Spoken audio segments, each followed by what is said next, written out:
নমস্কার, দেখছেন আলাপ টিভি আর আপনাদের সঙ্গে রয়েছি আমি শরীফুল। আর এই মুহূর্তে আমরা পেয়ে গেছি মানস সাহা মহাশয়কে। জন্ম নবদ্বীপে। ছোটবেলা থেকেই লেখালেখির প্রতি একটা আকর্ষণ ছিল গভীর। আর সেই কাঁচা হাতের লেখাকে একত্রিত করে এবার বইমেলায় প্রকাশ করেছেন তার প্রথম বই রামধনু। এখন এই বই সম্পর্কে তার সঙ্গে কিছু কথা আমরা জেনে নেব। আপনাকে স্বাগত জানাই আলাপ টিভিতে। নমস্কার। কেমন আছেন? ভালো আছি। আপনার লেখালেখি শুরু কবে থেকে একটু বলবেন? আমার লেখালেখি শুরু যতদূর মনে পড়ে আমার তখন ক্লাস 7-এ পড়ি আমি। তো সেই থেকে শুরু। হঠাৎ এটা একটা ছোট্ট সুন্দর ঘটনা যে এক রাত্রিবেলায় সেই সময় মশারি খাটানো হতো, ওপরে ডিসি ফ্যান ঘুরতো। তো আমাদের মশারিতে একটা ফুটো থাকাতে একটা মশা ঢুকে গেছিল বোধহয়। তো মশাটা কনস্ট্যান্টলি কানেকশনে ভোঁ ভোঁ ভোঁ ভোঁ করছিল। তো ঘুম আর আসছিল না। তো তখন ভাবতে ভাবতে ভাবতে ভাবতে দেখলাম যে মশাটা ছোট জিনিস, কিন্তু এ মানুষকে কতখানি মানে বিরক্ত করতে পারে। তখন লেখা শুরু করলে হট করে mosquito mosquito start your sing, একটা প্রথম কবিতা জীবনে আমার ইংলিশ কবিতা। তারপরে স্কুলের আমাদের দেওয়াল পত্রিকা, টুকটাক টুকটাক ছন্দের কবিতা, এইভাবে শুরু। এবার বইমেলাতে তো প্রকাশ পেল আপনার প্রথম প্রথম বই সম্ভবত রামধনু। এই বইটি নিয়ে কিছু বলবেন? এই রামধনু বইটা আমার লেখা তো বহুদিন ধরেই চলছিল।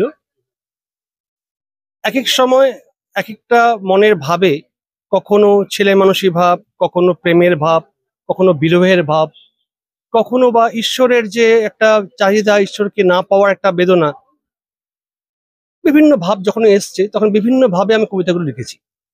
তো তারই একত্রীকরণ রামধনু। রামধনু কথাটার অর্থ হয়েছে যে একটা রামধনু যখন ওঠে তখন তার মধ্যে অসংখ্য মানে রঙের সম্মিলন থাকে। এটা ঠিক তেমনি মনের যে একটা অনেক ভাব, তার যে সম্মিলন, সেটা হচ্ছে রামধনুর প্রকাশ। কোন কোন লেখক বা কবি আপনার জীবনে সব থেকে বেশি প্রভাব ফেলেছে এই লেখালেখির ক্ষেত্রে? খুব অনেস্টলি স্পিকিং, যে আমি খুব লেখক লেখিকার বই বেশি পড়িনি, কারণ আমি ছোটবেলা থেকে রবীন্দ্রনাথে এত উদ্বুদ্ধ, কারণ ওনার মধ্যে আমি সব পেয়ে গেছি। কারণ ওনার মধ্যে শিশু, যৌবন, বার্ধক্য, প্রেম, ভালোবাসা, ঈশ্বর সাধনা, ঈশ্বরের যে একটা আধ্যাত্মিক চেতনা, সবকিছু যেন ওর মধ্যে পেয়ে, আর বাইরে খুঁজতে আমাকে হয়নি কোথাও। তো ওটার মধ্যে সব সার বলুন বা ছন্দ বলুন আমি পেয়ে গেছি। সেখান থেকেই পড়তে পড়তে এত উদ্বুদ্ধ হয়ে গেছি যে অন্য আকর্ষণে বেশি পড়তে পারিনি আমি আর। বড় মঞ্চ, বড় কাগজে লেখা ছাপা হওয়া, আলো একটা লেখক বা কবির জীবনে কতখানি আবশ্যক বলে আপনার মনে হয়? এটা টু সাম এক্সটেন্ট আবশ্যক এই কারণে যে একটা মান্যতা, আমার লেখা কতটা মান্যতা পাচ্ছে সেটার প্রকাশ বোঝা যায় সেই মঞ্চ আলোতে যখন আমি উপবিষ্ট হতে মানে অপরচুনিটি পাবো আমি, তখন সেই ক্ষেত্রে বলবো এটার একটা প্রয়োজন নিশ্চয়ই আছে। বর্তমান সময়ে বিভিন্ন ঘটনা দেখে অনেকেই মন্তব্য করেন, এই লেখক কোনো মন্তব্য করলেন না, ওই কবি কিছু বললেন না।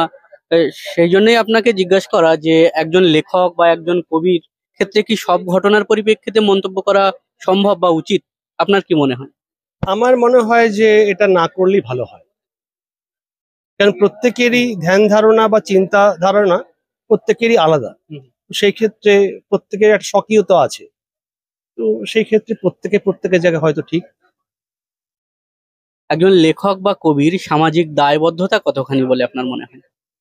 অনেকটাই, অনেকটাই। কারণ আজকালকার সমাজে লেখার একটা যে জোর, যে শক্তি, সেটা যতই আজকে মানুষ লেখাপড়া কম করুক বা পড়াশোনার দিক থেকে একটু সরে আসছে মানুষ, কিন্তু তবু লেখার একটা শক্তি বরাবরই রয়েছে, আছেও এখন, ভবিষ্যতেও থাকবে।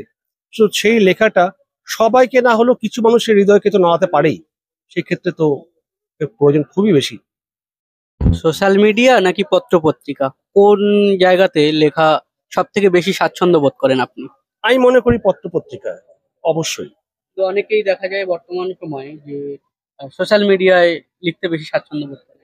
কিন্তু এটা আমি ব্যক্তিগতভাবে আমার ঠিক এটা মতামত নয়।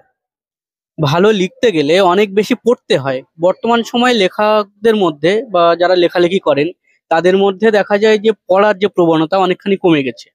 কি বলবেন এ ব্যাপারে? এটা ঘটনা যে প্রবণতা অনেক কমে গেছে, এবং যেটা আমি পার্সোনালি বুঝতে পেরেছি যে সে কারণে যে মানুষ এত বেশি অস্থির, এবং এই সাহিত্য চর্চা করতে গেলে কিছুটা স্থিরতা দরকার হয়, এবং স্থির না হলে চিন্তা শক্তিগুলোকে একত্রীকরণ করা যায় না। তো সেই ক্ষেত্রে পড়াটা যেরকম প্রয়োজন, তেমনি তার সঙ্গে স্থিরতা প্রয়োজন তার লেখার সৃজনীটাকে বাড়ানোর জন্য। কেউ কেউ বলেন যে লেখালেখি করতে গেলে শূন্যতা বা ক্রাইসিস অনেক বেশি কাজ করে মানুষের মধ্যে, সেটা থেকেই লেখালেখিটা আসে। আপনার ক্ষেত্রে কি যদি একটু বলেন?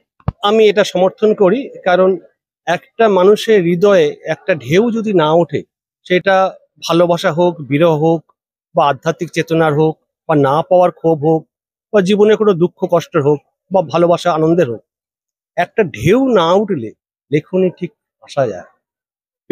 পেন তখন আর কালি বেরোতে চায় না পেন থেকে। তো সেই ক্ষেত্রে অবশ্যই কাজ করতে এটা। বর্তমান সময়ে যে সমস্ত ঘটনা আমাদের চারপাশে ঘটে চলেছে, এগুলো আপনার উপরে কিভাবে প্রভাব ফেলে? যথেষ্টই প্রভাব ফেলে।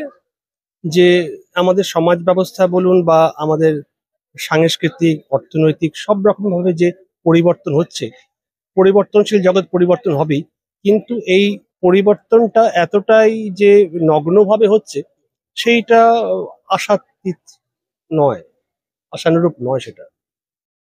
যে লেখালেখি করতে এসে আপনার জীবনের কোনো গুরুত্বপূর্ণ বা আনন্দের বা কোনো স্মরণীয় ঘটনা যদি আমাদের সঙ্গে একটু ভাগ করে নেন। তেমন কোনো স্মরণীয় ঘটনা নেই। যখনই আমার লেখা একটা লিখতে পারি আমি, তখন মনের মধ্যে একটা উৎফুল্লতা বোধ করি আমি। কারণ এটা একটা সৃষ্টি, যে কোনো সৃষ্টিরই একটা মহা আনন্দ থাকে, যে আনন্দটাকে আমি ভোগ করতে খুব পছন্দ করি। এই যে বইমেলাতে প্রকাশ পেল আপনার বই রামধনু। একজন লেখক বা একজন কবির জীবনে বইমেলা কতখানি গুরুত্বপূর্ণ বলে আপনার মনে হয়? অনেকটাই গুরুত্বপূর্ণ, কারণ এখানে লেখার বিভিন্ন মাত্রার বই চারদিকে ছড়িয়ে রয়েছে। জানি না আমরা কতটুকু তার থেকে নিতে পারি, কিন্তু এর একটা পরিবেশ, এর আবহাওয়া মানুষের জীবনে অনেক সাংস্কৃতিক প্রভাব ফেলে, আমার ধারণা এটাই। এবং এখানে একটা উন্নততর মানসিকতার একটা সাধন ঘটে। এই রামধনু বইটা প্রকাশ পেল আমাদের এই 2025-এর বইমেলাতে, নির্বাণের হাত ধরে। এই প্রথম প্রকাশ হলো বই আমার।